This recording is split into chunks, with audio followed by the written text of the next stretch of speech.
हमारे विद्वान मित्र सुरजेवाला जी ने किया तो उनने थोड़ा छेड़ दिया। माननीय उपसभापति जी, हम किसी को छेड़ते नहीं है, लेकिन अगर कोई छेड़ दे तो फिर छोड़ते भी नहीं। इसलिए मैं वहीं से आरंभ करना चाहता हूं। बेहतर होता वो आज यहां उपस्थित होते। माननीय उपसभापति जी,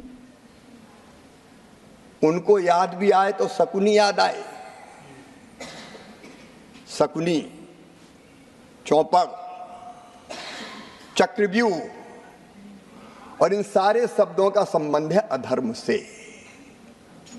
जाकी रही भावना जैसी, प्रभु मूरत देखी तुम तैसी। शकुनी मतलब छल, धोखे और कपट के प्रतीक थे। चौपड़ में तो धोखे से ही हराया गया था। और चक्रव्यूह मतलब फेरवार नहीं, घेर के मारना। अब कांग्रेस को क्यों चक्रव्यूह, शकुनी, चौपड़ ये याद आते हैं?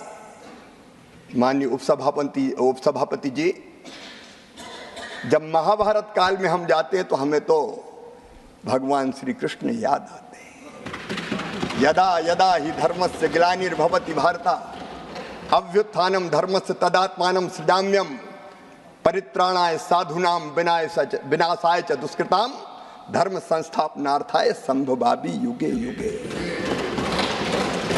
हमको तो कन्हैया याद आते हैं। जब जब धर्म की हानि होगी, अधर्म बढ़ेगा, पाप बढ़ेगा, अत्याचार अनाचार बढ़ेगा, तब तब धर्म की रक्षा और अधर्म के नाश के लिए मैं बार बार आऊंगा, ये भगवान श्री कृष्ण ने कहा था। लेकिन अनीति और अधर्म किसने किया?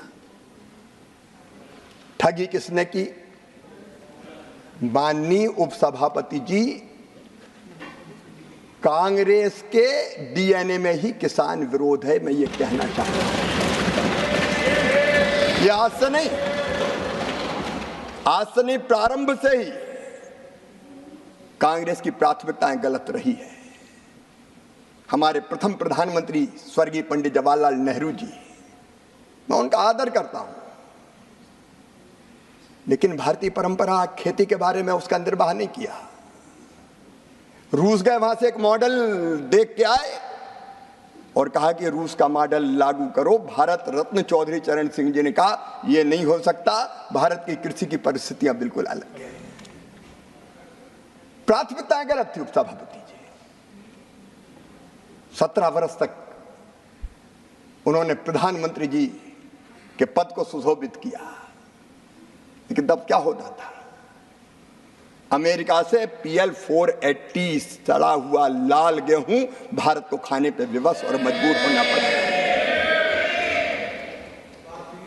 माननीय उपसभापति जी, स्वर्गीय इंदिरा जी के समय, मुझे अच्छी तरह याद है, हम छोटे थे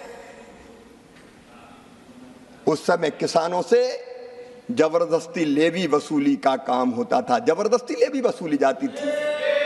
अगर 2 क्विंटल भी है तो 1 क्विंटल दे के जाओ।